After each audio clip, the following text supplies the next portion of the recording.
Welcome to the Trailblazer webinar on sustainable supply chains. This is our first webinar back after a short break, and I have to say, what a fantastic topic to be kicking off this new series.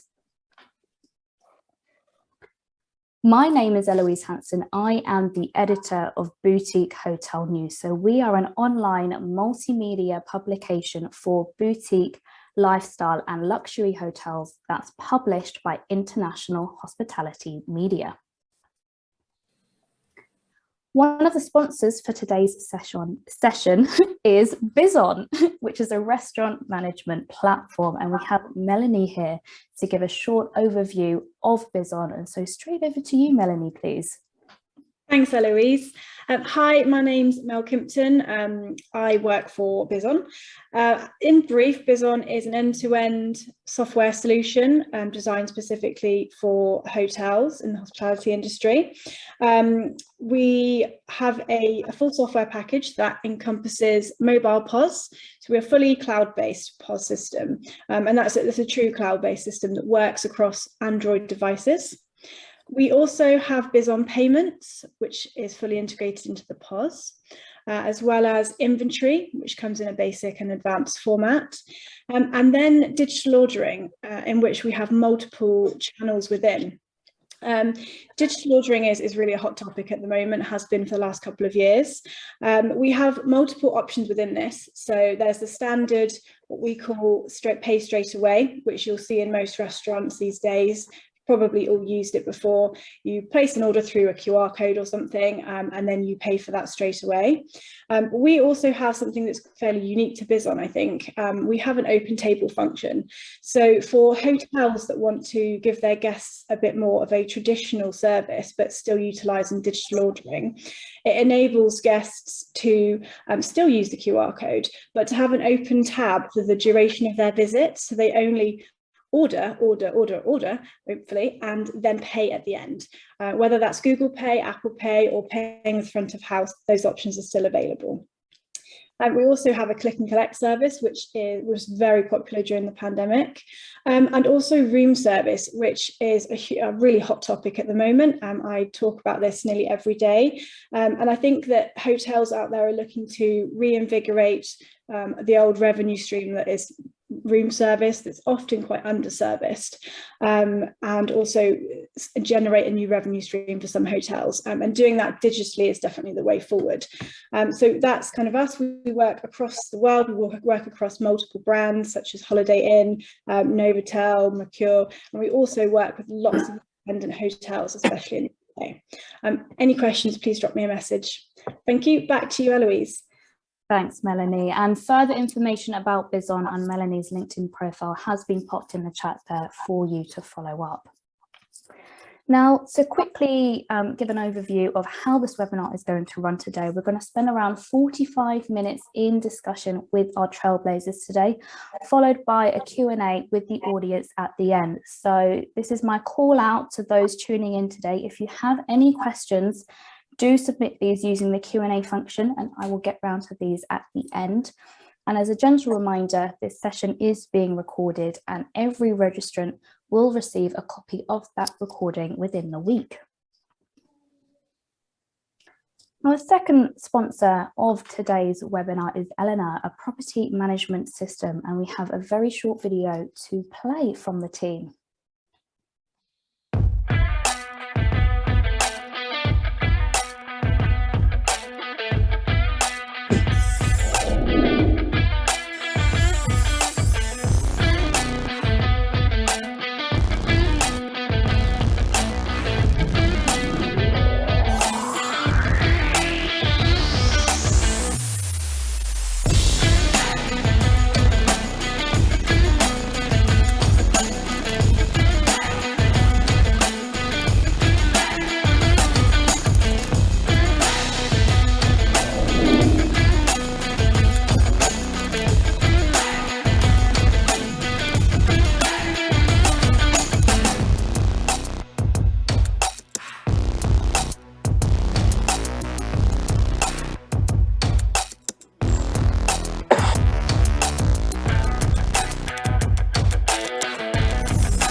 Fantastic. And further information about Eleanor has been popped into the chat there. So let's meet our Trailblazers. And for ease, I'm going to move from left to right as per the PowerPoint slides.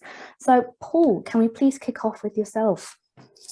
Yes, hi, good afternoon, everybody, and welcome to an interesting session, a crucial session, and on Valentine's Day. So it's a good mix. My name is Paul McSherry. I have a background in hotel and resorts, and I joined Caldevai quite recently. Caldevai manufacture bathtubs, wash hand basins, and shower surfaces. They're a 103-year-old family-owned German business. And one of the reasons I actually joined them was their sustainability situation is fantastic. They use 2 natural ingredients, and it's totally recyclable, and it does not degrade when recycled. So the circular economy comes into it. I'm delighted to be involved in this session today, and also my remit for Caldevai is hotels. Anything to do with hotel development, from funds all the way through to brands, through to operations and asset management. Thank you for having me. Thank you, Paul. And Taryn, I'm coming to you next, please. Thank you, Eloise, and hello to everybody. It's great to be here. I represent the Mantis Collection. This is a hospitality brand that was founded in 2000, and we are rooted in conservation. So our approach to sustainability is very much at a grassroots level, and I'm responsible for the impact division. So that's everything to do with conservation, sustainability, and community development. Thank you. Thank you, Taryn. And Raquel, over to you next, please. Hi, everyone. Happy Valentine's Day. My name is Raquel Novoa. I'm the founder of 50 Shades Greener. We're an environmental educational company, and we specialize on education for environmental, social sustainability for the hospitality sector. So we teach students around the world how to measure, manage, and reduce their impact on the environment, but also how to measure, manage, and improve their social sustainability and their green procurement policies. So yeah, we work with hotels from all over the world through our online programs. Brilliant, thank you. And Ulpa, over to you next, please. Thank you very much, Eloise. Welcome everyone, and thank you for having me, Eloise, on panel. My name is Ulpa, and I am B2B Director for Beyond Bamboo Global. And we are an organisation that provides 3 services. Everything that we do is around ethical and sustainable. So we have procurement, especially for the hospitality industry is what we do. So we find and source products and do all the hard work of finding the products that are out there. We also have an accreditation system, which has been put together in collaboration with Ethical Consumer magazine. And what that does is gives you that stamp of approval for being a sustainable business. And we work with you to make you fully accredited. And we also provide a consultancy service. So again, working with hotels to see every aspect of what you do, and not just looking at switching out products, but everything from your waste management to your energy and beyond. Brilliant, thanks Ulpa. And last but not least, Sue. Good afternoon, everybody. So yes, I'm Sue Williams, General Manager of Watley Manor Hotel. So that's a lovely little independent hotel on the edge of the Cotswolds. And we're a property that is transitioning to net zero emissions. Been on our journey for the last 3 years, and yeah, engaged very much all around in industry, maybe in some small way to help others as well. Fantastic, thanks all. So before we get started into the main conversation, I always like to run through 2 sets of context slides, essentially, to help frame our conversation. Now, one of our most read stories in our recent newsletter was the launch of an Ofqual registered sustainability course for hospitality management. Now, 50 Shades Greener and the Confederation of Tourism and Hospitality created the programme, and we will be hearing from Raquel shortly. To jump across a couple of stories on this slide, there's also Lamington Group, which has now opened what they claim to be the world's first net zero carbon hotel in Chiswick, London. The team has implemented a vast array of energy efficient initiatives and sustainable materials, one of which is the use of Caldevai's shower trays in the bathroom, as I've just recently learned from Paul. So as you can see, we are off to a rocking start to this webinar. Now, onto the next slide. These are headlines pulled from other media sources. Now, the top left-hand story paints a picture of what's happening over in the US at the moment. Now, we have items such as mini bottles of shampoo, towels, linen, silverware, champagne flutes. They are all in short supply, and many hotel teams are having to source alternatives that offer equal quality. The article just underneath is a headline or a story that examines the impact of higher prices, less availability of materials and construction labour on upcoming hotel renovations. So with all of this in mind, the aim of this webinar really is to share some useful advice on how best to protect your supply chain and essentially make it more sustainable for the future. So let's talk about sustainable supply chains, and I'd like to kick off with a question to Ulpa, if I may. We've seen, particularly in the UK, how the cost of living is increasing at quite a fast pace. So Ulpa, what can hoteliers do to reduce the impact of inflation across their supply chain? Thank you, Eloise. So yes, of course, you know, we're all aware of the energy prices about to go up, because that's not just for businesses, but also for us as individuals as well, which is really important. And of course, as price increases, you know, we don't have an impact on what that inflation rate is, but it does impact us some way in terms of prices. But what's really important to understand is how can you save in other areas, but also be sustainable at the same time. And that is possible because actually, you know, if we just take energy as an example, with the energy increases in the prices, is that if we look at how you use your energy within a hotel, for example, and look at ways of how you can save on that, you're not only saving in that area, because obviously that's better for the planet too, but you can also then look at using that extra money that you have toward products and other services that are more sustainable and ethical. So of course, yes, that's one of the ways that you can sort of have an impact.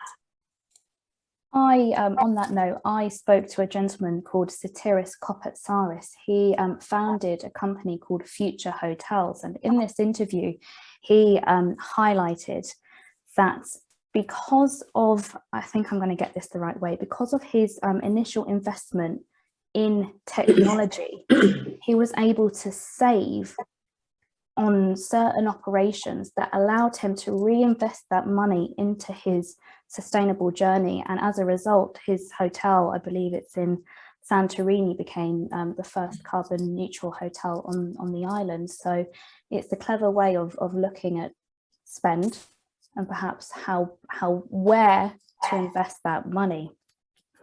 And in fact, I think it was Paul in the introductions talked about this sort of cyclical journey that we can make when it comes to our supply chain. So staying with you, Ulpa, for a moment, how would you describe the difference between a linear and circular strategy? And how can hotels best make the transition from linear to circular? So I guess when you think of linear, it's usually, you know, source some raw materials, produce something, use it, and then discard it. And that's generally how it's been with most supply chains, is, you know, most things end up in landfill. But what we start to think about is circular supply chains. And often people think that only lies with the people who are doing the manufacturing of products, because actually they should be thinking about, you know, the packaging, and they should be thinking about the ingredients they're putting in. But actually, as the people purchasing, we have the options to make that decision too, to be part of that circular supply chain. So for example, you know, you might have mini bottles of shampoo and conditioner in the bathroom, and they might be biodegradable or recyclable bottles, and that's great. But what do you do with them afterwards? Because it's no good having something biodegradable that ends up in landfill and isn't then able to be degraded. It's got to be done in the correct way. And so you've then got to look at, how do you manage your waste? What is it that you do with it? And so that whole circular approach is really important as a buyer as well, to think about how can I impact that circular supply chain. Mm-hmm. Thanks, Ulpa.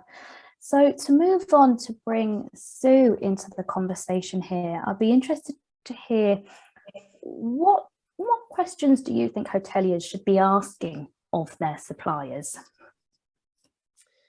You really need to be looking for their commitments. You need to really understand, are they on their journey themselves? Because in our case, we have some 300 suppliers here for property, and we had a sustainability forum and for the suppliers, got them together. And it was clear there was obviously a wide breadth of where people were really, I hadn't made no inroads, those were on baby steps, and those who were sort of really quite progressive. We needed to be asking and looking for evidences. So we need to be asking those suppliers, can you certify and or show us, yes, in any which way, if you are accredited for the good works that you maybe have done. I think, that's the single hardest thing. We need to, for us, of course, to be able to decarbonise, we've got to see these evidences from our suppliers. So yeah, that's what we're looking for, one of the things. So. Mm-hmm. And so in your journey then, how has as a hotelier, how has your needs and demands changed over time? And is that from a personal desire to be more responsible and more sustainable, or is it because of increasing shareholder pressure? So lucky for us, there's no shareholder pressure in our case because we are all aligned, and I feel very blessed in that regard.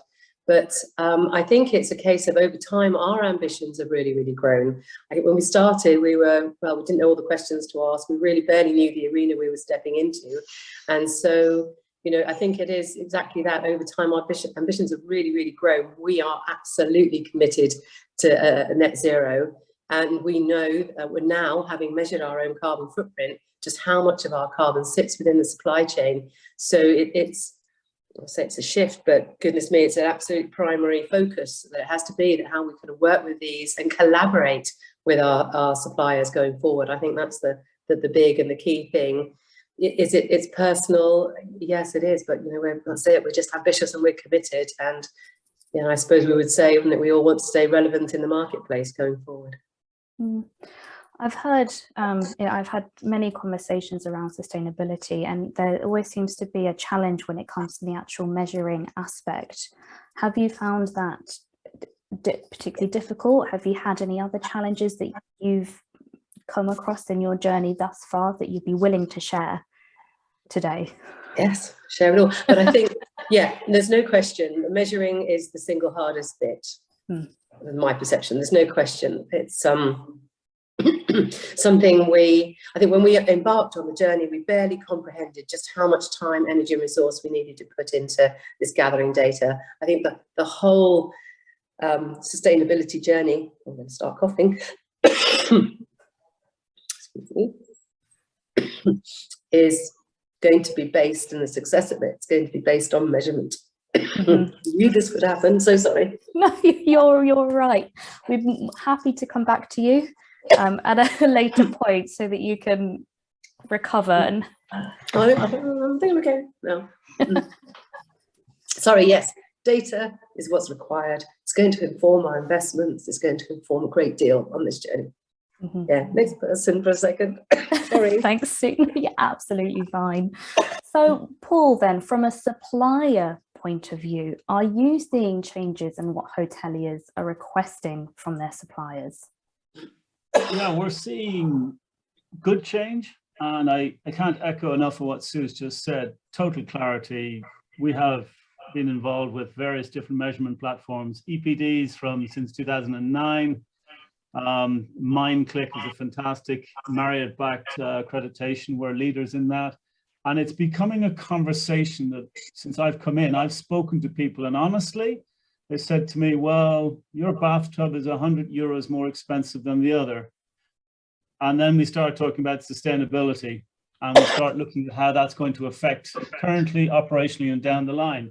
So let me also just come back to what we talked about on Friday. I was with a client last week in Amsterdam.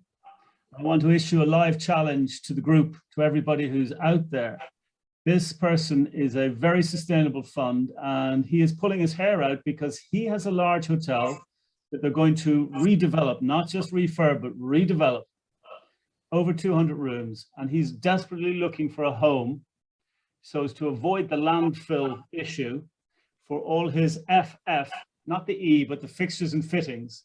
And if there's anybody out there within this network of people watching today, that would be, please get in touch with me.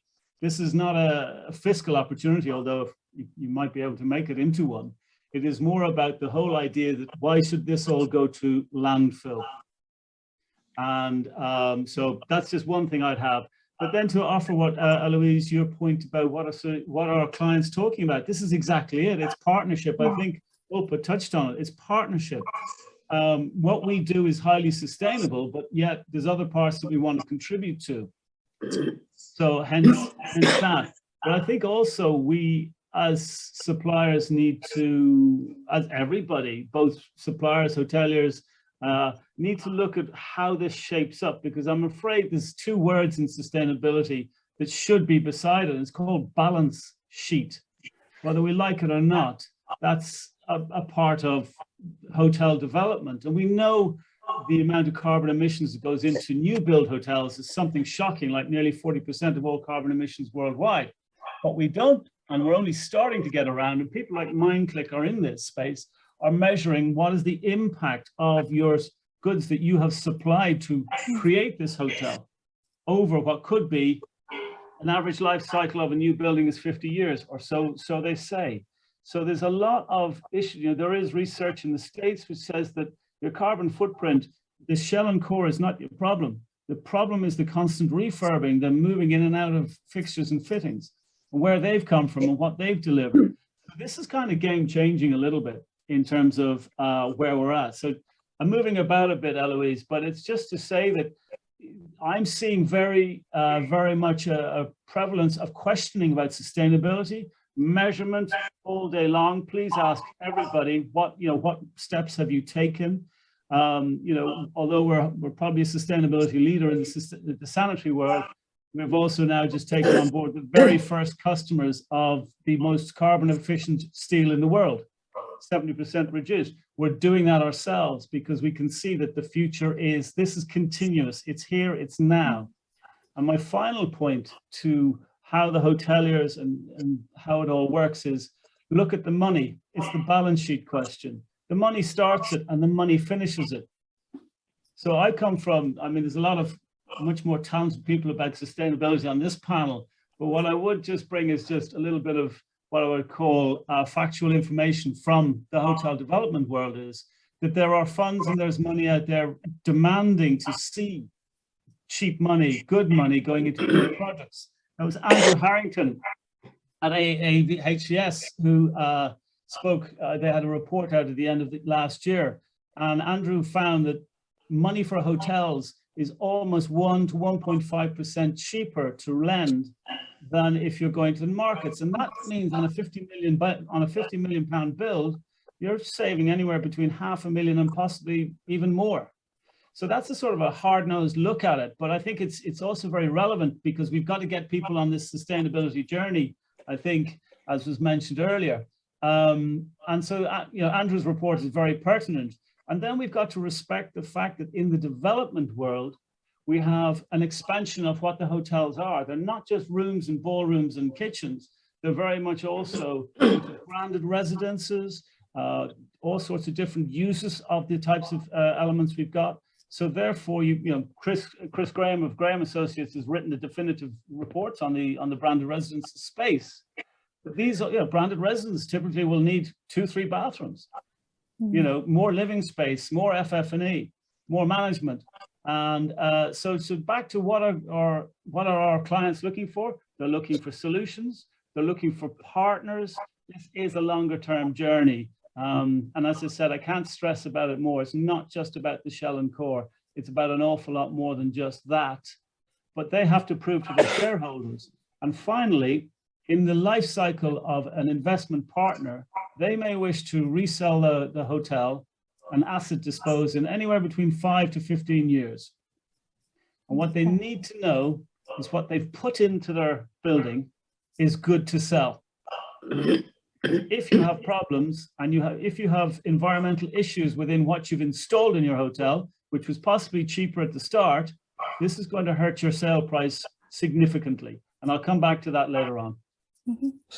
Can I please pick you up on your point on balance sheets, Paul? I'd like to understand, how can partnering with a sustainable supplier improve a hotel's balance sheet? Sure. Well, I think, as you can see, hopefully above my head, and my big head is not blocking it out, we've got a word called sustainability, and that's where sustainability meets luxury in its most honest form. So what we're saying is, you don't have to compromise if you want to build a 5-star hotel, and Caldiva is in pretty much all brands across the world. From an operator and a balance sheet point of view, and I'll just check on my notes here, you have your different places. You start with the money, which is the investor. Then you come along to the development piece, which is the developer, it's the architecture, designer, etc. You then come to the operations, which typically will be the brand involved and running that hotel. And then you'll have maintenance, and then you'll have asset disposal. That's your chain, if you will, just looking at it in a slightly different way. From where I sit, what you don't want are products that can't stand up to the durability and the challenges that a hotel issues. But however, having said that, if you have the right products that can do that, they will boost your balance sheet, because rooms don't need to be shut down for repairs, running repairs. You know, bathroom is probably the most used piece of equipment in the whole hotel room scenario, outside of a bed, but that's because you're lying there for 8 hours or whatever. What I would stress is that the balance sheet means you install your products at the right time, very nice ecological and sustainable products, that when the operations come, they don't need to look at it, they don't need to worry about it, they continue on about their operational day to day. They don't need to shut down hotel rooms for running repairs.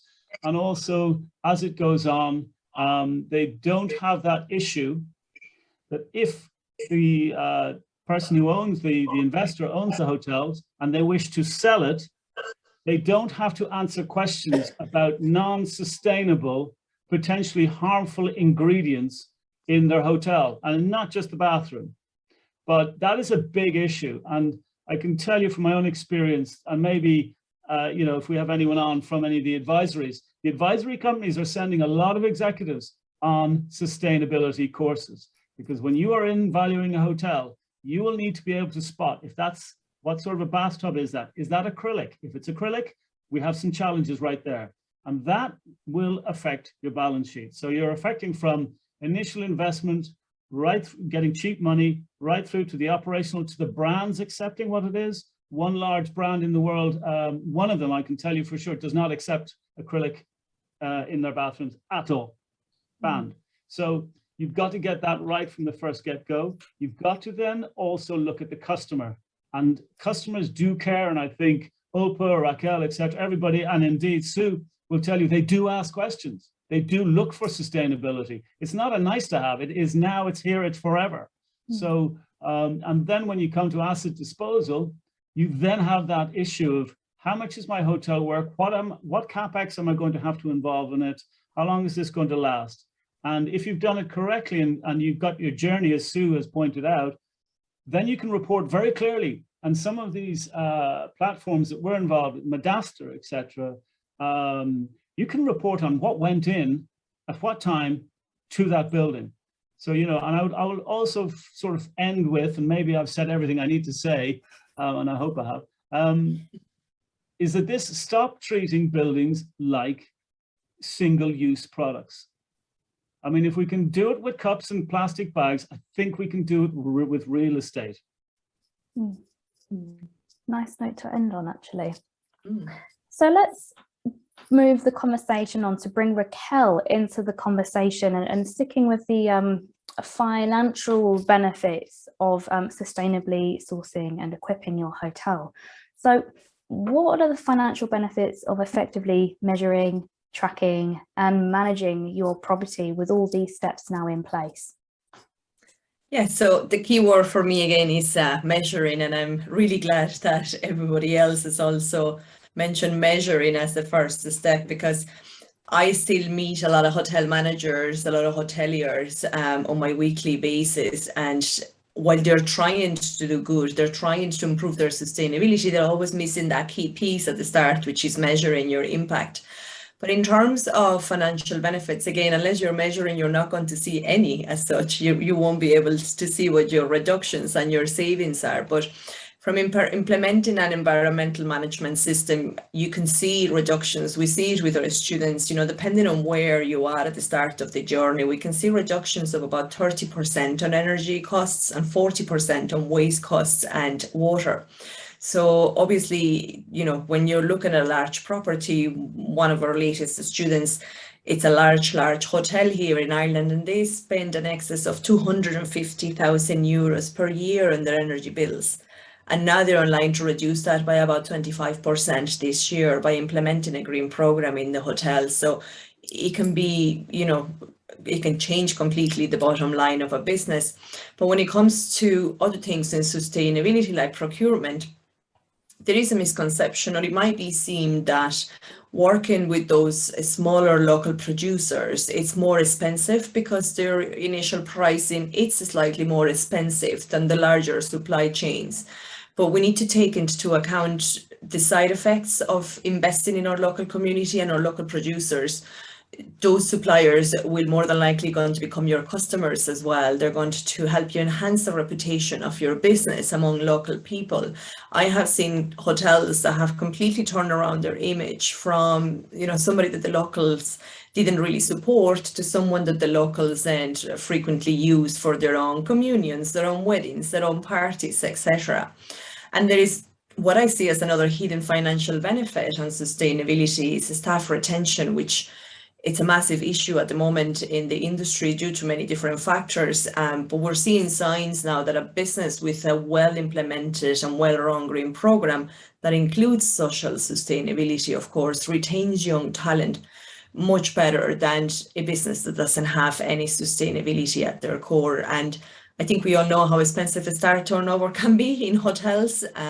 It's a huge issue in the industry, and giving your team this common goal to work towards really can make them feel part of something bigger, and it can assist you to keep them longer. So yeah, many benefits, some very obvious and some that are hidden.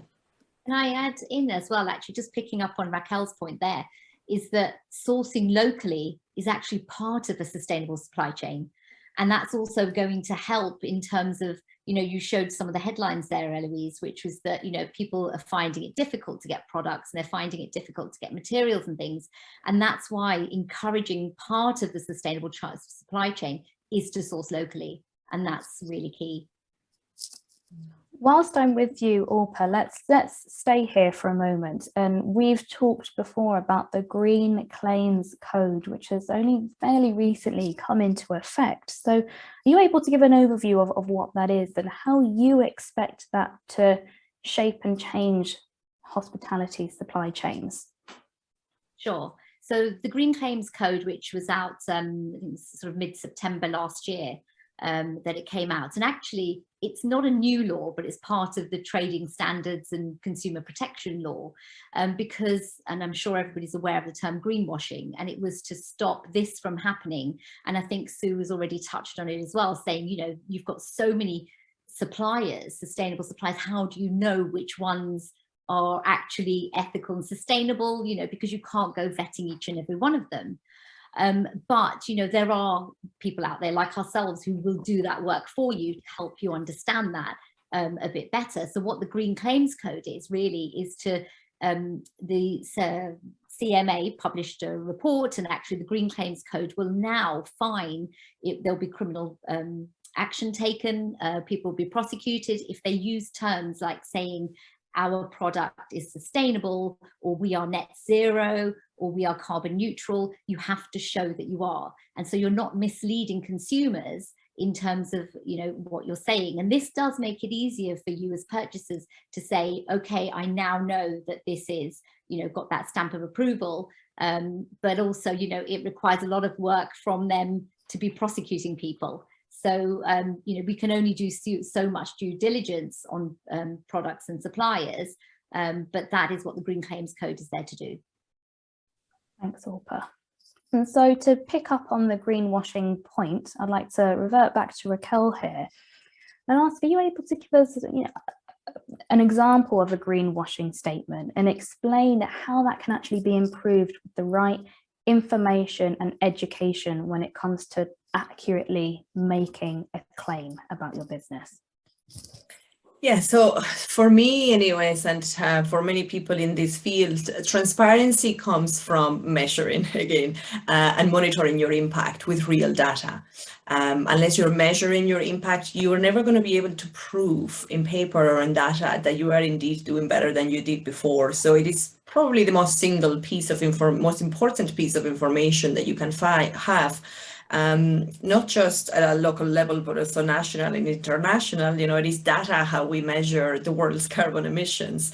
So not saying that everyone using general terms is trying to greenwash, but sometimes, you know, it's a matter of adding data and to add quantifiable targets to our statements. So for example, I see environmental policies from hotels saying we aim to reduce our carbon emissions, and that's it, in the next year, say.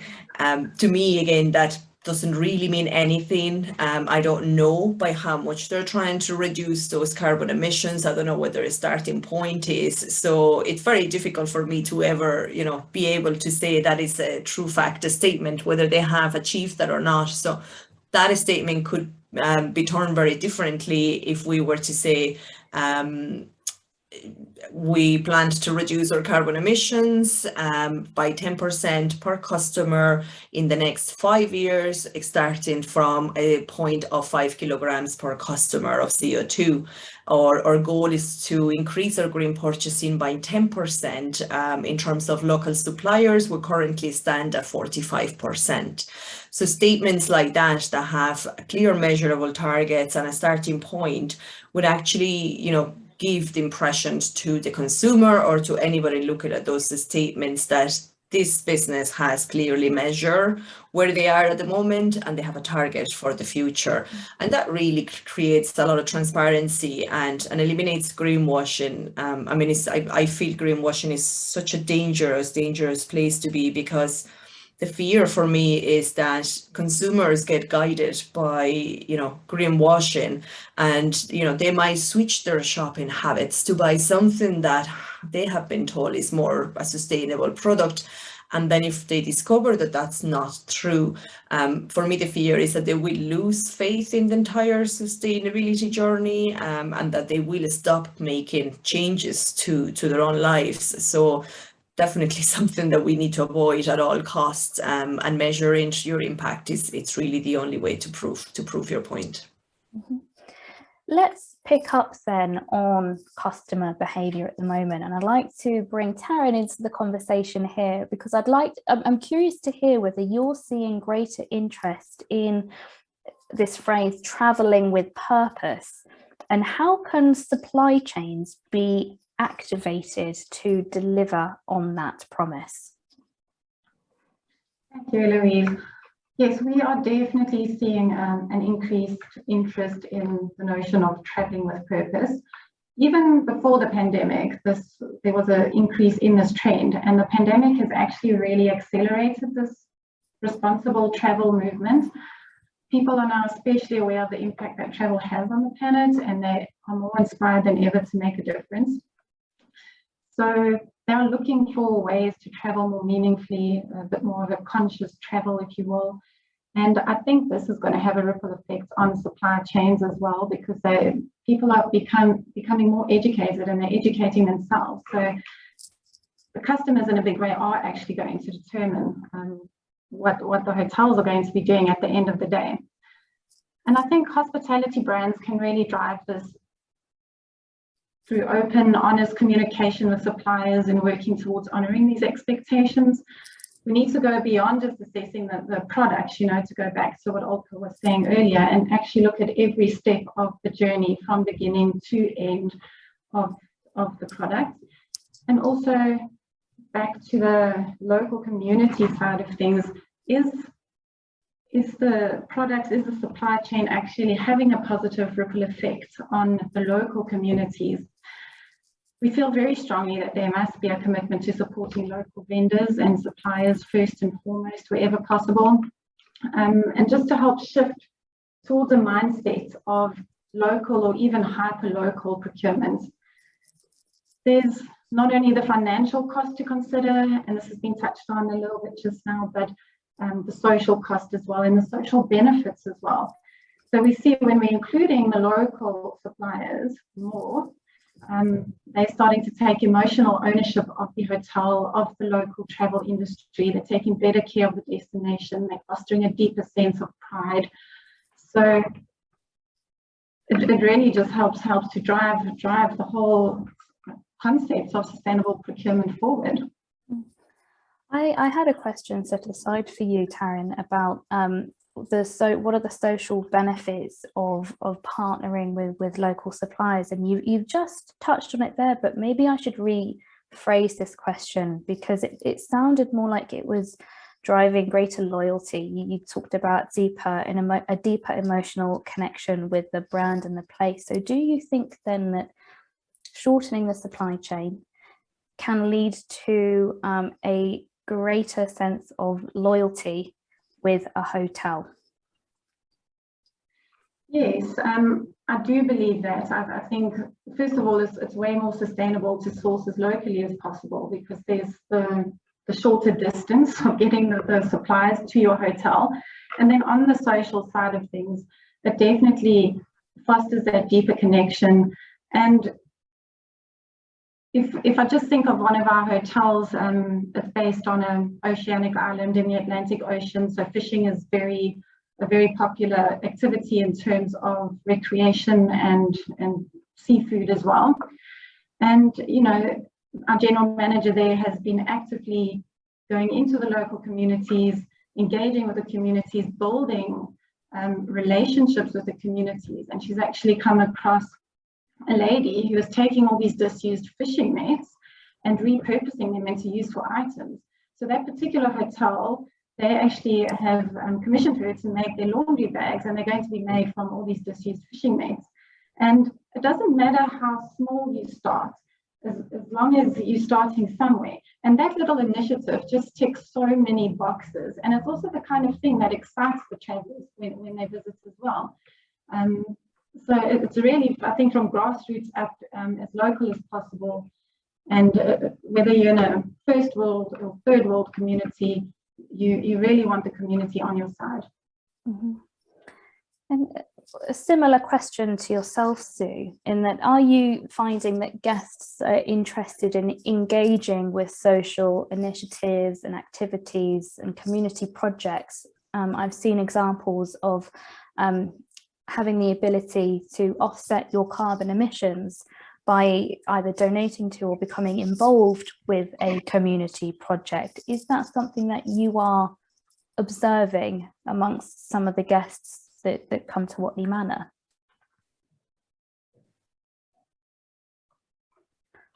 Oh, can one of my team members, if possible, unmute Sue? If we there we go.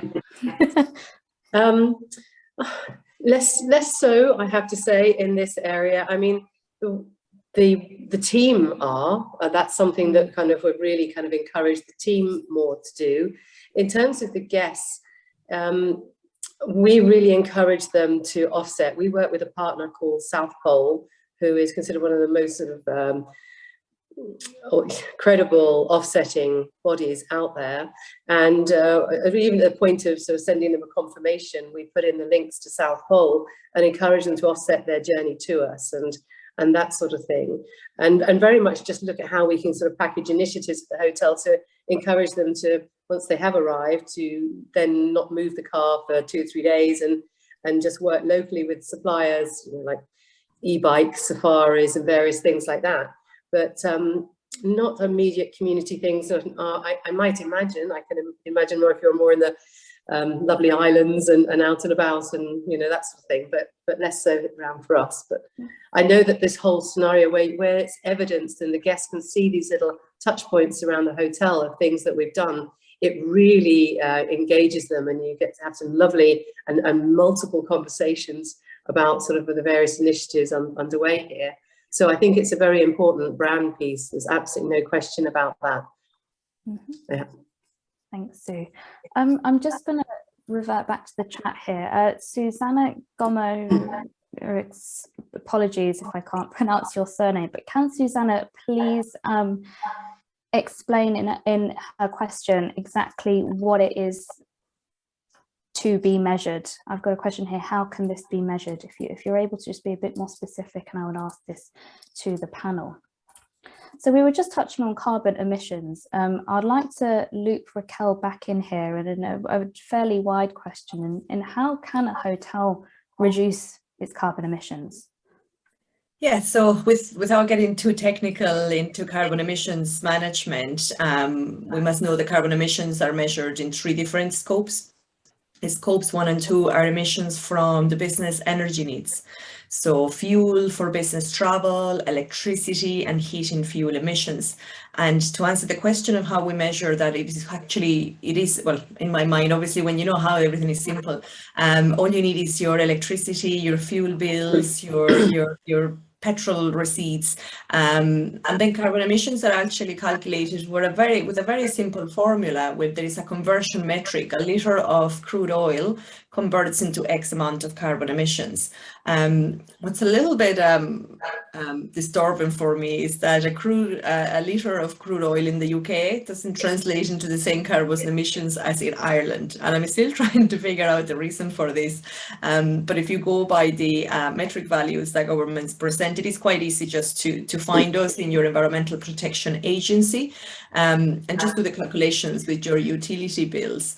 But then obviously scope 3 carbon emissions, they are the emissions that come from our waste production or water use, and also our supply chain. And when it comes to water and waste, very simple again, your bills will tell you your usage, and there is conversion values that you can use to calculate the emissions of those utilities. For the supply chain, that's where it becomes more complicated, because they're indirect emissions. It's not something that you're under control of. You're not under control of how those products are made, but opting for things like local suppliers and services, like we said earlier, it's one really easy way to ensure that you're reducing air miles, at least, of those products. And we need to look at the life cycle of the products, like we had one of the speakers said before, you know, where are they made? How are they made? What happens when they get to you? And most importantly, what happens when you're done with them? And why are you done with them? And is there any way that we can reuse them and keep them in our in our business for longer? So yeah, there is many ways you can reduce emissions. The first one will be to decide what you're going to measure and tackle first. I would never try and say to anybody, try and tackle everything in the one go, because you're probably going to become dispirited by the sheer amount of work that needs to be done. But for example, make a commitment to start an energy management system at your business. Measure your electricity use. Observe where and why are you using electricity at all times of the day, and identify those opportunities for reducing that electricity use. Switching to green electricity, it's a simple, quick switch that would reduce your carbon emissions greatly. So there are a lot of things that you can do, and the matter is just to sort of pick your own strategy and do something that makes sense to your own business, if that makes sense. I always say sustainability, in order to be sustainable, needs to make sense to you as a business as well. Whilst I'm with you, Raquel, Susanna has kindly clarified her question. Is it possible that you can measure the guest's impact on carbon emissions? You highlighted that a hotel can obviously measure what's going or happening on property, but can you look at the impact of a guest's stay and their acceptance of these measures? Absolutely. And in fact, throughout our educational programs, we always ask our students to measure their carbon emissions in a per guest figures. Because if you're looking at total carbon emissions from, comparing 2021 to 2019, say, for example, your emissions in 2019 as a business are more than likely going to be a lot higher than they were in 2020 or 2021, because you were open for 12 months, because you had a lot more guests, you had a lot more business operations. if you compare that total figure to 2020 and 2021, it might seem like you've reduced your emissions in the last 2 years, but in reality, maybe you haven't, because you weren't open, because you didn't have as many people as before. So yes, we always say, you know, establish your key performance indicator. For a hotel, it will be your customers, the number of customers you're serving, and you should calculate the carbon emissions per customer, or the energy use per customer, the waste production per customer, and that way you can compare year on year and month by month likewise figures, rather than comparing totals, which really are affected by the level of businesses that you've had in the last while.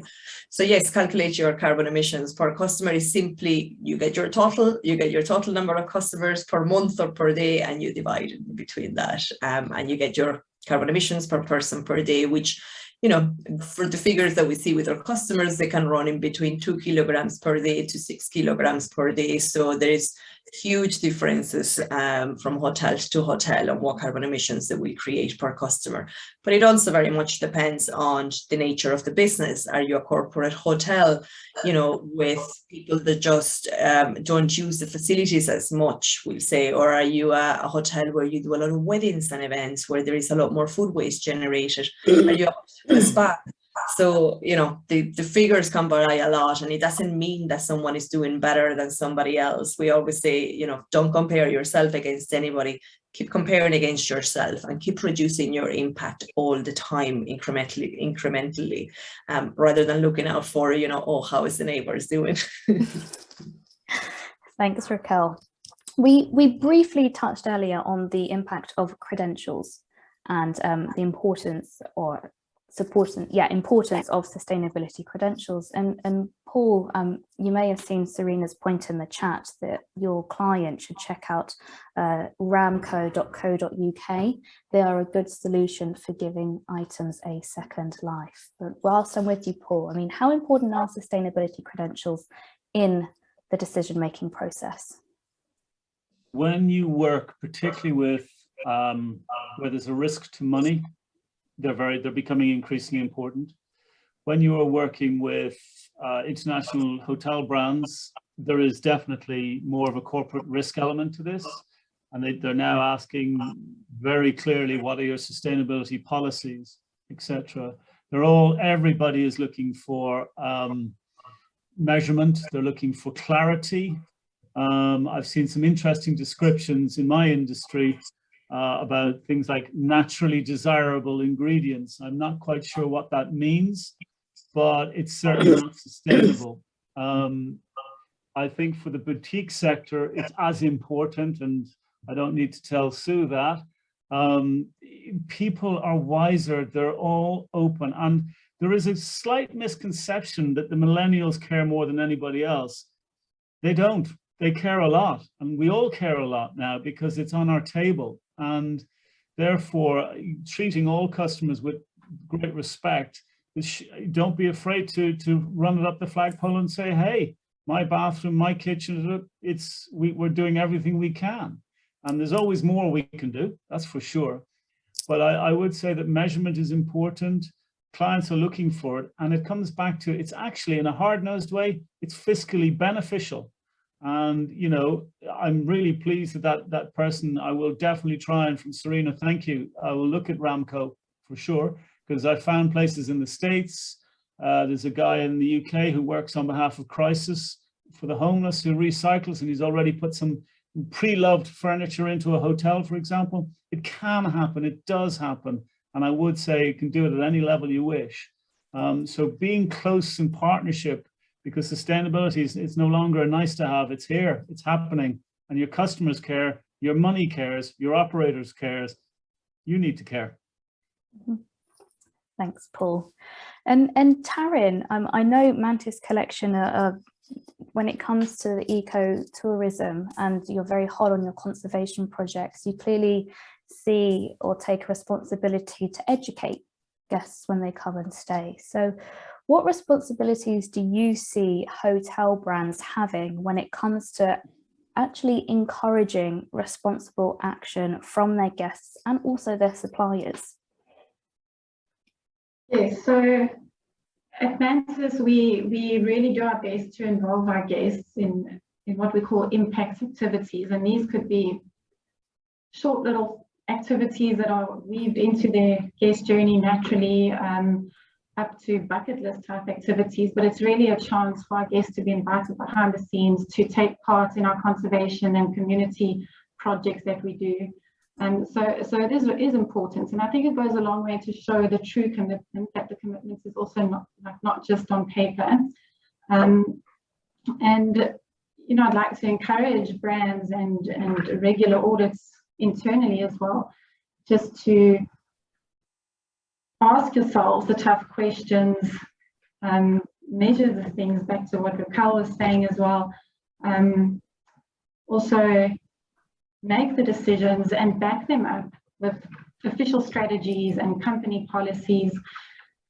It's not just about the brands though as well, it's also about having a look at our suppliers. It's asking your suppliers the hard questions, and where maybe your suppliers don't meet your criteria, it's not about just suddenly ostracizing them. It's about having that conversation and saying, you know, this is what we are doing. Do you want to walk this journey with us?